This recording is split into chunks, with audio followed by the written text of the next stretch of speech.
नमस्कार साथियों, स्वागत है आप सभी का हमारे इस यूट्यूब चैनल में। आज हम बात करेंगे पुनर्जन्म की।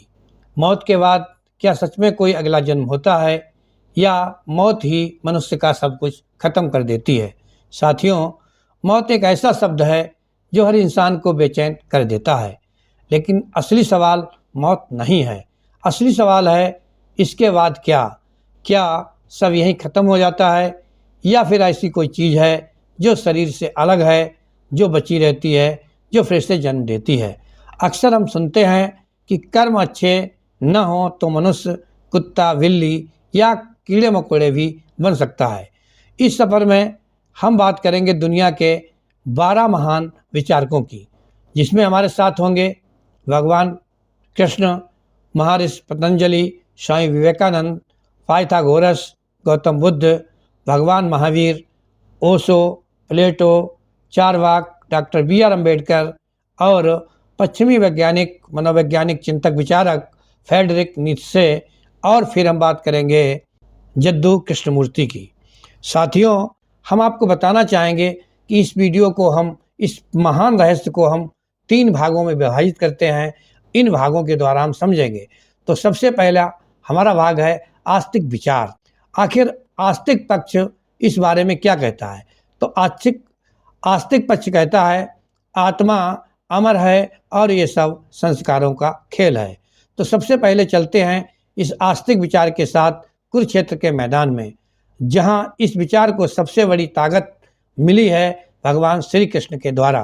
भगवान श्री कृष्ण ने गीता में कहा है कि आत्मा अमर है, और उन्होंने यहाँ पर समझाने का प्रयास किया है नैनम छिद्यंत शस्त्राणि नैनम दहत पावका, अर्थात इस आत्मा को ना तो कोई शस्त्र काट सकता है, ना ही आग जला सकती है। जैसे मनुष्य पुराने वस्त्र त्याग कर नए पहनता है, वैसे ही आत्मा शरीर बदलती है। यहाँ पुनर्जन्म सिर्फ संभावना नहीं बल्कि एक नियम है, और ये अगला जन्म आपके कर्म तय करते हैं। तो इस हिसाब से देखा जाए तो भगवान श्री कृष्ण की गीता पुनर्जन्म का समर्थन करती है, और आप कहाँ जन्म लेंगे इसकी भी एक रूपरेखा देती है कि यदि आपके कर्म अच्छे हैं, अर्थात जिस प्रकार से आपके कर्म होंगे उसी प्रकार से आपको अगला जन्म मिलेगा। तो आस्तिक विचारों में दूसरे नंबर पर आते हैं महर्षि पतंजलि। योग सूत्र के रचयिता कहते हैं कि हमारे कर्मों के प्रभाव यानी संस्कार हमारी चेतना में जमा रहते हैं। जन्म बदल सकता है, स्थान बदल सकता है, लेकिन संस्कारों का प्रभाव बना रहता है। इसलिए हर व्यक्ति जन्म में ही एक अलग स्वभाव लेकर आता है। अब इसी आस्तिक विचार में हम आते हैं तो नंबर 3 पे आते हैं स्वामी विवेकानंद। विवेकानंद जी ने एक तार्किक सवाल पूछा, अगर ये पहला ही जन्म है तो कोई बच्चा पैदा होते ही असाधारण प्रतिभा कैसे दिखाता है? कोई बचपन से ही गणित या संगीत में उस्ताद कैसे होता है? इसलिए उनका उत्तर साफ था, आत्मा अपने पिछले जन्मों के अनुभव लेकर चलती है। इस प्रकार से स्वामी विवेकानंद जी ने भी पुनर्जन्म का समर्थन किया है और उसका भी एक सिद्धांत दिया है। चौथे नंबर पर हम बात करते हैं आस्तिक पक्ष में पाइथागोरस की। ये विचार सिर्फ भारत तक सीमित नहीं था। यूनान के महान गणितज्ञ पाइथागोरस भी मानते हैं कि आत्मा अमर है और वो विभिन्न रूपों, यहाँ तक कि जानवरों के शरीर में भी प्रवेश कर सकती है। ये था आस्तिक दर्शन। फिर हम बात करते हैं कि ना आत्मा ना अंत। ये कहानी सीधी नहीं रहती है। यहाँ पर कुछ ऐसे विचारक हैं जिन्होंने आत्मा की परिभाषा ही बदल दी। इसमें नंबर 1 पर आते हैं गौतम बुद्ध। बुद्ध ने आत्मा की स्थायी पहचान को चुनौती दी। उन्होंने कहा, कोई पक्की आत्मा नहीं है, पर कर्मों का प्रभाव है। जैसे एक दीपक की लौ दूसरे दीपक को जलाती है, वही लौ नहीं पर निरंतरता है, यानी पुनर्जन्म है, पर आत्मा के रूप में नहीं, कर्म प्रवाह के रूप में। इसी क्रम को आगे बढ़ाया भगवान महावीर ने। जैन दर्शन में आत्मा शाश्वत है और कर्मों का बंधन उसे 84 लाख योनियों में भटकाता है। यहाँ भी पुनर्जन्म एक नैतिक व्यवस्था है। जब तक कर्म शुद्ध नहीं होंगे तब तक ये चक्र चलता रहेगा। ऐसे विचार थे महावीर स्वामी के। इसी क्रम को जब हम आगे बढ़ाते हैं तब यहाँ पर ओशो के विचार आते हैं। ओशो ने इसे मनोविज्ञान से जोड़ा। उन्होंने कहा, अधूरी इच्छाएं ही पुनर्जन्म का कारण है। जब तक मन अपूर्ण है और कुछ पाने की लालसा है, वो लौट कर आएगा। यात्रा तभी समाप्त होगी जब चेतना पूरी तरह से जागरूक होगी। इसी क्रम में आगे हम देखते हैं प्लेटो को। इस महान दार्शनिक ने अपनी कथा में लिखा है कि आत्माएं मृत्यु के बाद अपने नए जीवन का चुनाव करती हैं, यानी आपके पास चुनाव भी है और उसका परिणाम भी है। अब इस प्रकार से दो तरह के लोगों को हमने जाना।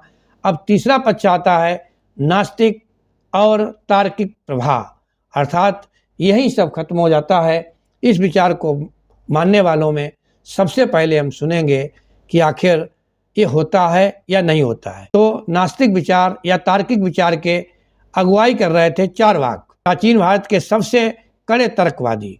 उन्होंने पूछा, अगर कोई पिछले जन्म के पाप का फल भुगत रहा है तो उसे वो याद क्यों नहीं? शरीर जलने के बाद चेतना समाप्त हो जाती है। उधार लेकर भी घी पियो, क्योंकि मरने के बाद कोई वापस नहीं आता। स्पष्ट रूप से कहा जाए तो चारवाक का दर्शन था कि कोई जन्म नहीं होता है, यही एकमात्र जन्म है।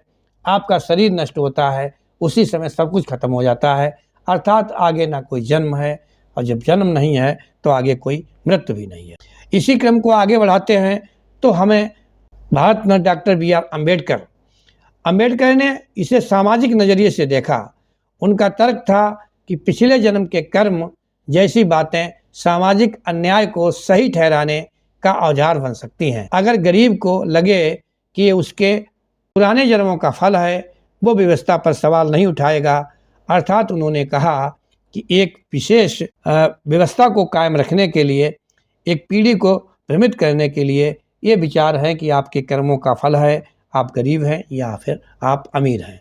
इसी को हम थोड़ा और आगे बढ़ाते हैं तो पश्चिमी वैज्ञानिक, मनोवैज्ञानिक और सामाजिक सुधारक फ्रेडरिक नीत्शे की बात होती है। इस विचारक ने कहा कि लोग अगले जन्म की उम्मीद इसलिए करते हैं कि वो इस जन्म को ठीक ढंग से जी नहीं पा रहे हैं। उन्होंने कहा, इस जीवन को इतनी तीव्रता से जियो कि अगर इसे बार बार जीना पड़े तो भी तुम्हें पछतावा न रहो। अर्थात नीत्शे साफ कहते हैं कि इस जन्म को आप जागृत होश पूर्वक जिएं, फिर आपको कभी नहीं आवश्यकता पड़ेगी जन्म लेने की। अर्थात वो भी कहते थे कि ये जन्म यहीं पर ख़त्म होता है, शरीर के साथ सब कुछ खत्म हो जाता है। अगले तार्किकों की बात की जाए तो हमें मिलते हैं जद्दू कृष्णमूर्ति। उनका सवाल सबसे गहरा है। वे पूछते हैं, क्या वास्तव में कोई स्थायी मैं है जो जन्म ले? अगर मैं सिर्फ पुरानी यादों और अनुभवों का एक ढांचा है तो पुनर्जन्म किसका?